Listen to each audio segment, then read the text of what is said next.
The storm that night was louder than any John had heard in years.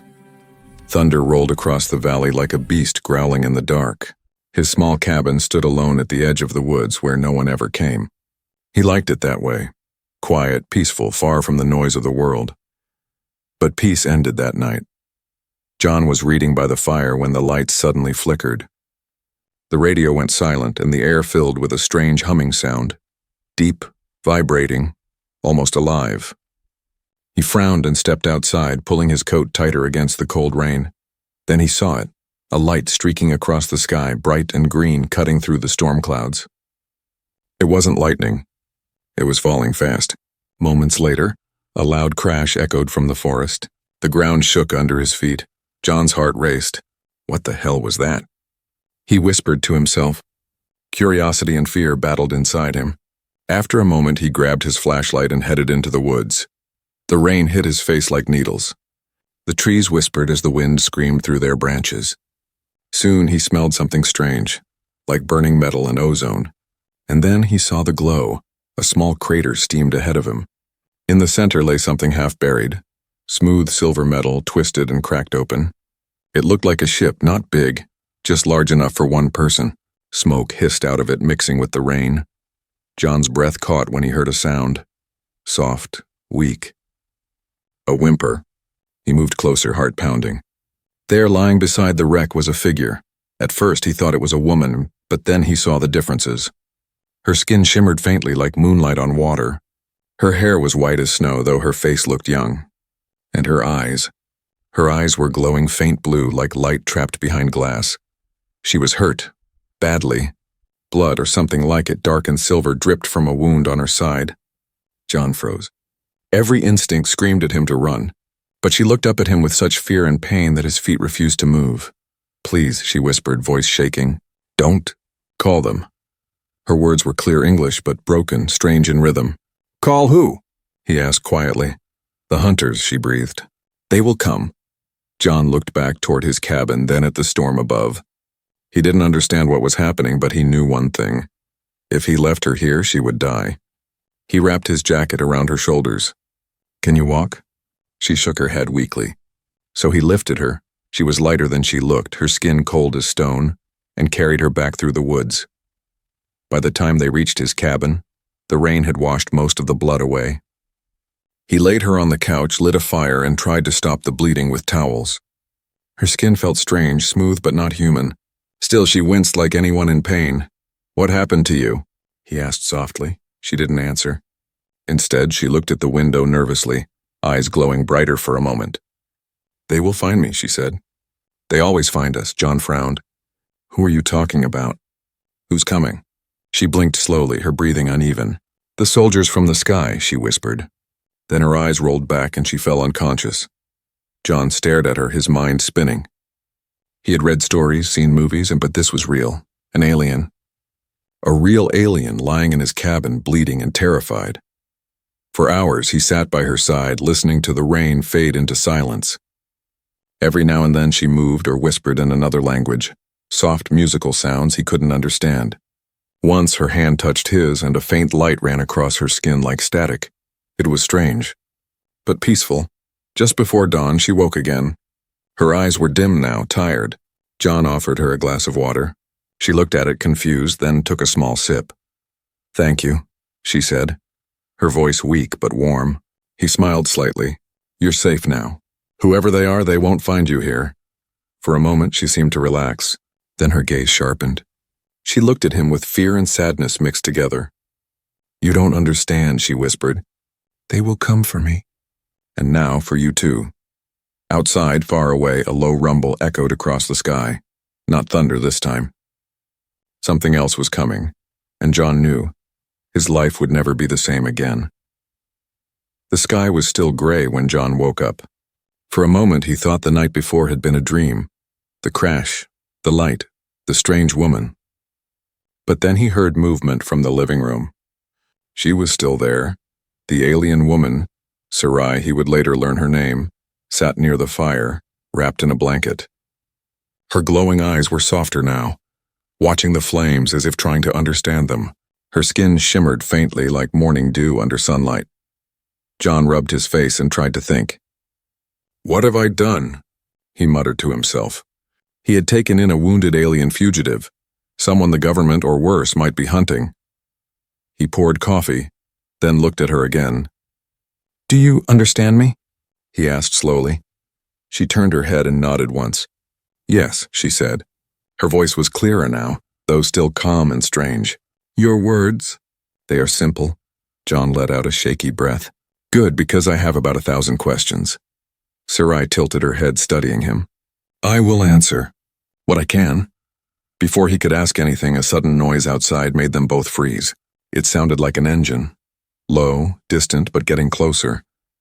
Sarai's eyes brightened with fear. "They are coming." John ran to the window. A black military vehicle rolled down the dirt road. 2 men in dark uniforms stepped out, scanning the area. One carried a drone the size of a basketball, its red light blinking. John turned to Sarai. "You need to hide. Now." Without a word, she followed him to the basement. The moment they stepped down, she touched the metal door. Her fingertips glowed faintly, and the air around them shimmered. "What are you doing?" he whispered. "Bending the light," she said softly. "They will not see me." He wanted to ask more, but heavy knocks thundered on his door upstairs. John's heart pounded as he went to answer. A tall man stood outside, raincoat dripping, badge gleaming on his chest. "Morning," the man said with a polite but cold smile.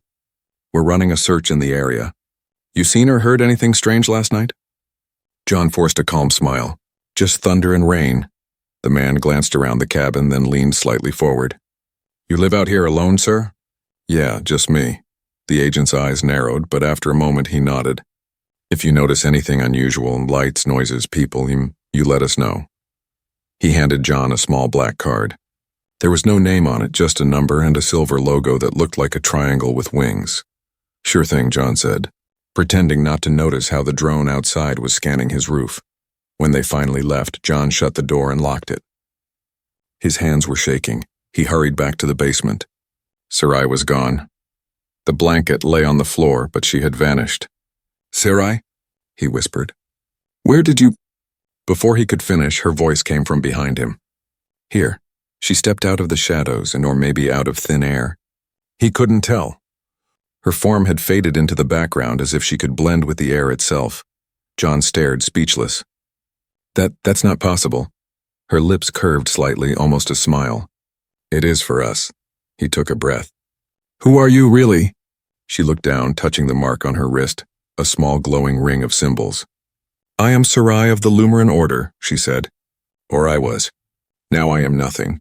A fugitive," John frowned. "Why are they hunting you?" Sarai's eyes flickered with sadness. "Because I refused to serve. I escaped their war. They do not forgive." He sat beside her quietly. For a long moment neither spoke. The only sound was the fire crackling upstairs and the soft hum of wind outside. John finally said, "You can stay here until you heal. But after that, I don't know what happens." Sarai looked at him, puzzled. "You would help me? Even when it brings danger?" He shrugged slightly. "I guess I'm just stupid." She smiled faintly, the first real smile he had seen. "Then I am lucky to meet a foolish man." That night the rain stopped, but John couldn't sleep. Strange blue lights flickered from under the basement door like stars trapped in the dark. He went down quietly, and what he saw froze him in place. Sarai was standing in the center of the room, eyes closed, whispering in her language. The air around her shimmered with glowing symbols floating like dust. One of them drifted toward him and landed on his hand, burning faintly before fading. He didn't understand it, not yet. But that mark would change everything. And far away, deep in the night sky, something stirred. A signal had been sent. The hunters now knew exactly where to look. Morning came quietly, but the peace felt false, too calm, like the silence before a storm. John stood outside his cabin, staring at the tree line. The forest looked normal, yet he couldn't shake the feeling that something was watching him. He hadn't slept all night. Every time he closed his eyes, he saw that glowing mark on his hand, the one Sarai's strange symbols had left. It didn't hurt, but it pulsed faintly, like a heartbeat. When he walked back inside, Sarai was sitting by the window. Her eyes followed the morning light as if she was seeing the sun for the first time. "You should eat something," John said, placing a bowl of soup beside her. She looked at it curiously, then smiled. You care too much, he shrugged.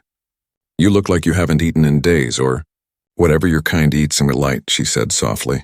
We feed on light energy. But this, she took a slow sip of the soup. This helps too. For a moment, everything felt almost normal. But then in the distance, a low hum broke the quiet. John froze. You hear that? Sarai's eyes turned sharp. Yes, they are close.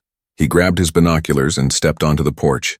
3 black drones glided above the trees, their lights scanning the ground. Behind them, 2 dark vehicles moved along the old forest road. The same kind of trucks he'd seen yesterday. They're searching again, he whispered. How did they find us so fast? Sarai didn't answer.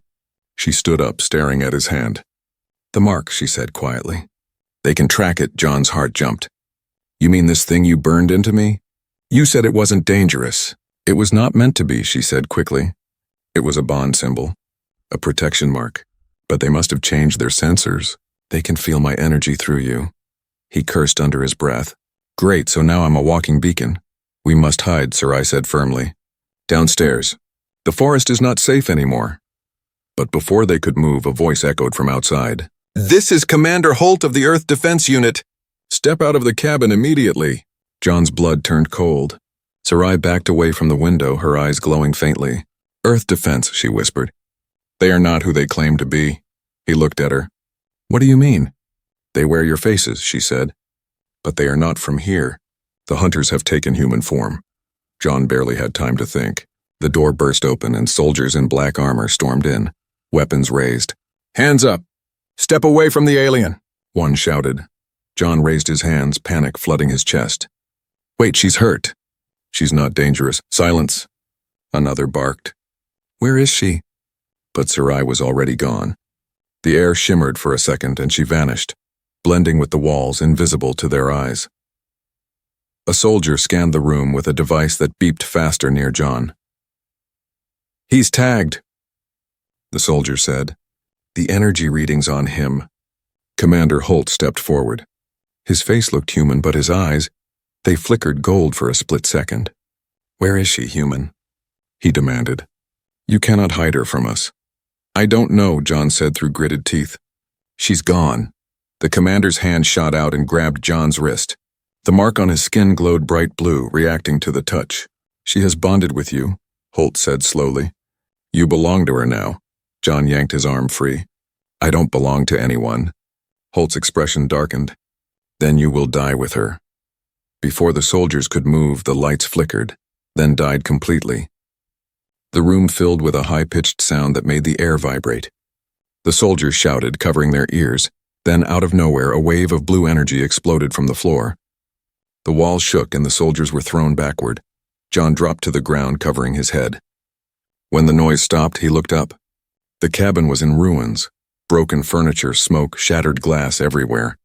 And in the middle of it, Sarai stood, her eyes blazing like twin stars.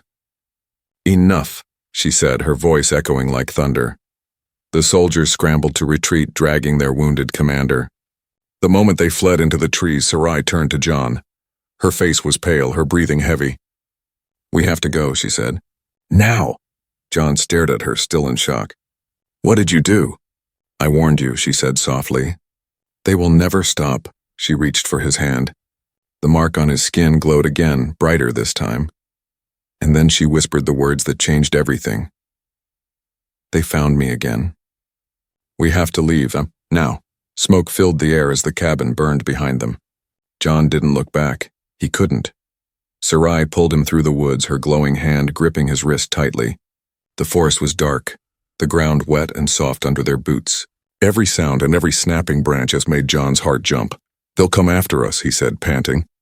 They'll track us again. Not if I hide our trail, Sarai replied, her eyes flashing pale blue.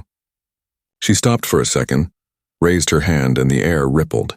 The smell of smoke vanished, replaced by the scent of rain and pine. John blinked in surprise. What did you just do? I bent the light again, she said softly. It hides our scent, our sound, our trace. Then she stumbled, holding her side. He caught her before she fell. You're hurt again. I used too much energy, she whispered. I need rest, but not here. They moved deeper into the forest until they reached an old hunting cabin. Small, half-broken, but still standing.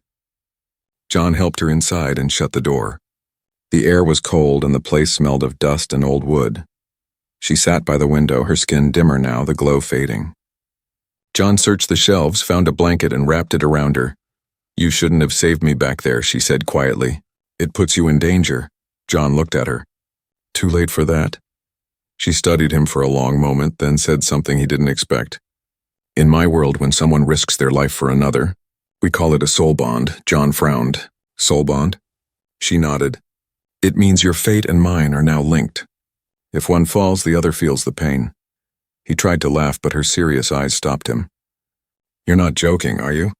"No," she said simply. "You saved me twice. Now our lives are tied." Before he could reply, a deep rumbling noise rolled through the forest. Engines again. John peeked through a crack in the wall and saw faint lights between the trees. "They found us again," he said in disbelief. "How are they doing this?" Sarai's expression darkened. "Because they are not human." John looked at her sharply. "You keep saying that, then what are they?" She hesitated. "They are from my world too. Soldiers sent to capture me. They hide among your people, wearing your faces. They serve the Empire." "Empire?" John whispered. Sarai nodded slowly. "A powerful order that rules my galaxy. I was part of it once, until I saw what they did to others. I refused to fight their war. That made me a traitor." John stared at her, and confused, amazed, afraid. "So you're saying Earth is not ready for what's coming," she finished quietly. "The Empire wants to expand here next. I came to warn your people, but they hunted me first." John felt his stomach twist. "So this isn't just about you." "No," she said softly. "It's about your world too." A sudden crash outside made them both turn. Something had landed nearby, heavy and metallic. Sarai stood instantly. "They've deployed scouts. We must go, now." John grabbed his backpack and the flashlight. "Where to?" She pointed toward the valley. "There's a place where the trees grow thick. I can mask us there." They stepped out into the night again, moving fast. The air buzzed faintly, and flashes of light blinked through the trees, drones searching. John tripped once, nearly falling, but Sarai pulled him up easily. Despite her wounds, she moved gracefully like water flowing through the forest. "John," she said suddenly, "if I tell you to run, you must not look back." He frowned. "Not happening. I'm not leaving you again," she gave a small, tired smile. "Humans, always stubborn." Then the ground ahead lit up and a ship descending, silver and silent. The trees bent under its light as it landed. John froze. "Is that your people?" Sarai shook her head slowly. "No, those are the hunters." "But they wear your skin now." The ship's ramp opened and several figures stepped out. Human soldiers, or at least they looked human.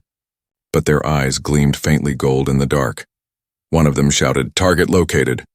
"Do not let her escape." Sarai turned to John. "Stay behind me."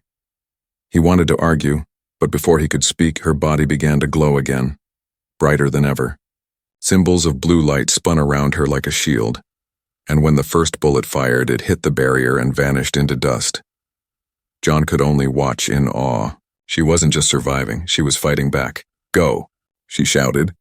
"Head for the stream, I'll meet you there." John hesitated, but then he saw the soldiers surrounding them. He ran through the trees, ducking behind rocks and roots, his heart racing. Behind him, the forest flashed blue and white as energy blasts echoed through the night. Then, silence. He turned back, breathing hard, and froze. The ship was gone. The clearing was empty. No Sarai. Only a faint ring of burned light on the ground, glowing in the same pattern as the mark on his hand. And deep inside him, he heard her voice. Not out loud, but inside his mind. "I will find you, my bonded one, no matter what they do." The forest was silent after the blast. Smoke curled above the clearing where the ship had vanished. John stood there, shaking, his breath visible in the cold air. "Sarai," he called softly. No answer.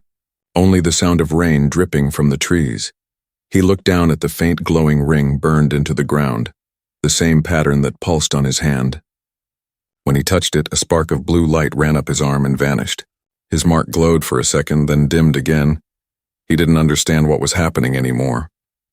All he knew was that she was gone, and that the world had suddenly become bigger, darker, and far more dangerous. For the next 2 days, John hid deep in the woods. Helicopters flew overhead and soldiers searched nearby towns. News stations spoke of an unidentified explosion and possible foreign weapons testing. No one said the word alien. He stayed silent, moving only at night. Every time he closed his eyes, he heard her voice again, soft, distant, like a whisper carried by the wind. "I will find you, my bonded one." On the 3rd night, he was caught. A black transport vehicle stopped near the old trail. Before he could run, lights surrounded him. Armed men stepped out, the same kind who had raided his cabin. "John Matthews," one of them said. "You're coming with us." They bound his hands and placed a hood over his head. When it came off again, he was in a large metal room, cold, silent, and full of strange humming sounds. Across the room stood Commander Holt, his golden eyes faintly glowing under the fluorescent lights. "Where is she?" Holt demanded. John stared at him. "I don't know." "You bonded with her," the commander said. "Her energy signature is inside you. You can feel her. Tell us where she is." John's jaw tightened. "You mean you want to hurt her again?" "She is not what you think," Holt said sharply. "Sarai of the Lumaran Order is a war criminal. She destroyed an entire colony. Thousands died." John shook his head. "No, you're lying." "Am I?" Holt asked coldly. He tapped a control on the wall. A screen lit up, showing images. Explosions, burning cities, alien ships crashing.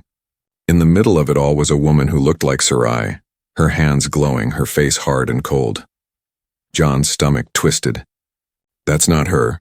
It can't be." "She is a killer," Holt said. "And now she has infected you with her power. If you don't tell us where she is, you'll die with her." Before John could answer, the lights flickered. The air crackled with static. A voice echoed through the room, and soft, clear, and angry. "Enough lies." Blue light flashed across the walls. The soldiers shouted, shielding their eyes as energy rippled through the room. When the light faded, Sarai stood there, alive, glowing, eyes blazing with fury. John couldn't breathe. You're here!" She smiled faintly. "I told you I'd find you." The soldiers opened fire, but every bullet melted into air before reaching her. Sarai lifted her hand, and a wave of light knocked them all down. Holt stood firm, his golden eyes burning brighter. "You can't win, traitor." "I don't need to win," she said softly. "I only need to save him." John looked between them, confused. "Sarai, what's going on?" "Did you really?" She turned to him, eyes full of sadness. "No, John.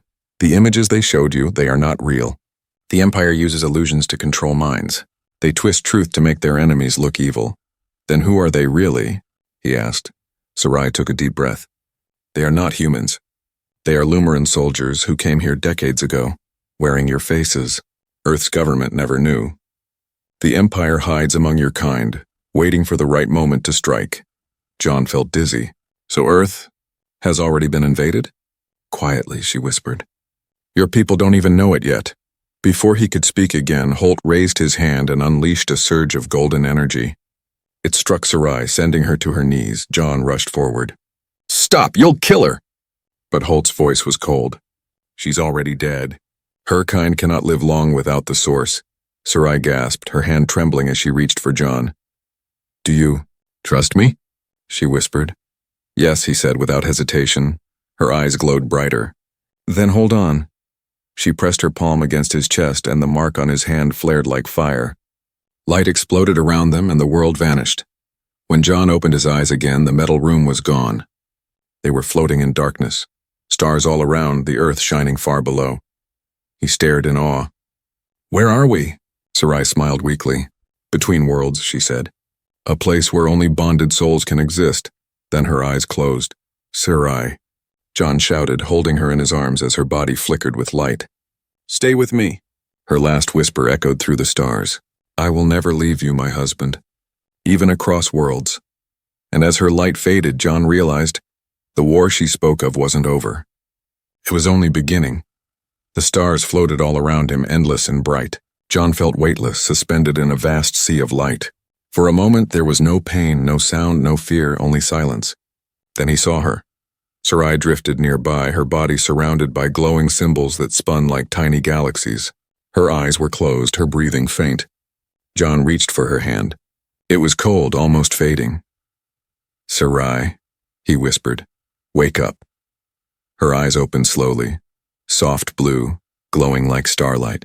"We're safe," she said weakly. "For now. Where are we?" She looked around them. Between worlds, a space that connects realities. Only bonded souls can enter. It's the one place the hunters cannot reach. John gazed at the stars stretching into infinity. "It's beautiful." "Yes," she said softly.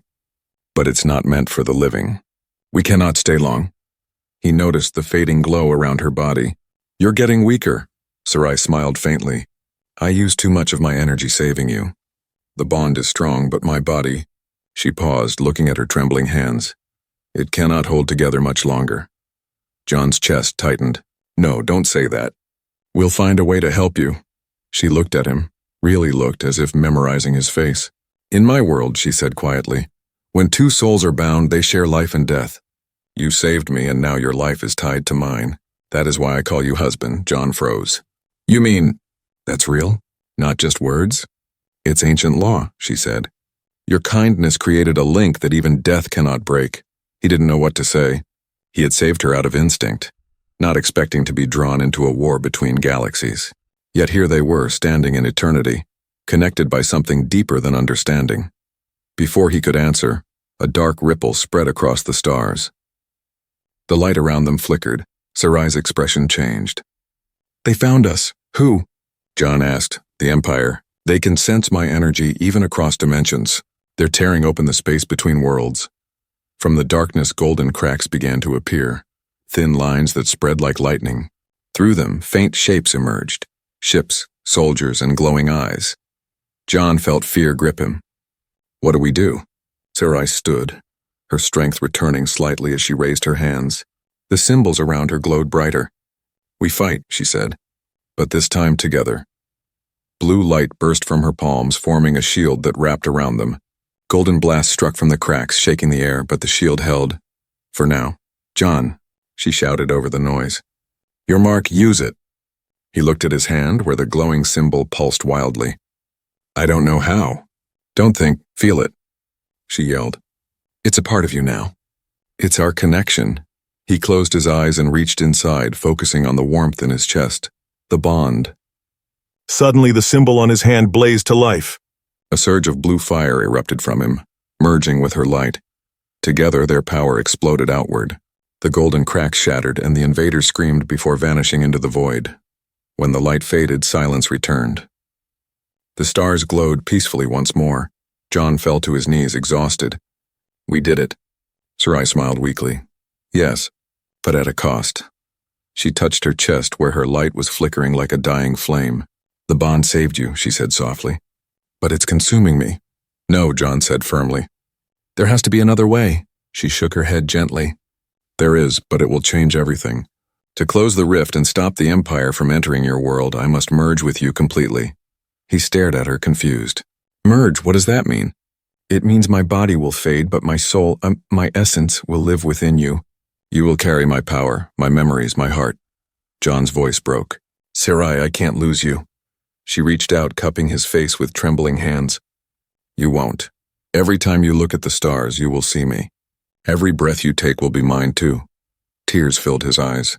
"You don't have to do this," she smiled, in sad, gentle, peaceful. "Yes, I do. It's the only way to keep your world safe. That is my promise to you." Before he could stop her, she pressed her forehead to his. The bond mark on his hand flared one last time, flooding the void with blinding blue light. He felt her warmth, her heartbeat, her thoughts, all flowing into him. Then she whispered her final words, echoing deep inside his mind. "When the stars fall silent, remember me." The light faded. The stars went dark. John opened his eyes to find himself lying in the ruins of the cabin, alone but not empty. Her voice lingered in his heart, soft and calm. "I am with you, my husband, always." And as dawn broke over the horizon, John knew the war was far from over, because now he carried the power of the last Lumarin, and the Empire would soon come for him. The morning sun rose weakly over the forest. Mist floated between the trees, and the ground was still damp from the night rain. John stood outside what was left of his cabin, a burned shell surrounded by silence. Smoke drifted lazily into the pale sky, carrying with it the last pieces of his old life. He looked down at his hands. The glowing mark was gone, but a faint scar remained, a circle of light that pulsed every few seconds like a slow heartbeat. He could feel something inside him now, not human, not alien, but both. Sarai's voice still echoed in his mind, soft as a memory. "I am with you, my husband. Always." For weeks, John tried to live quietly again. He rebuilt what he could, hunted for food, stayed away from the world. The news talked about unknown lights in the sky and energy storms near the forest, but no one knew the truth. He did, and he carried that truth inside him. At night, he dreamed of her. Sometimes she was standing under a sky of blue stars, smiling. Sometimes she was calling his name from across the void. And sometimes she was crying. One night, he woke suddenly, gasping. His mark was glowing again. He sat up, clutching his hand. "Sarai," he whispered. No answer, only the faint hum of energy in the air. Then he saw it, a light flickering outside his window. Not fire, not a drone, like something else. John stepped out into the cold. The forest was glowing faint blue, just like the night she had first appeared. The light pulsed in a rhythm, one he somehow recognized. A signal, a heartbeat. He followed it through the trees until he reached the old crater, the place where her ship had crashed. The ground was cracked open again, and inside the pit something shimmered like liquid glass. A portal. John's pulse raced. He felt her presence all around him, familiar, gentle, but urgent. Then her voice spoke, not from the air, but from within him. "The war has begun, John. They are coming.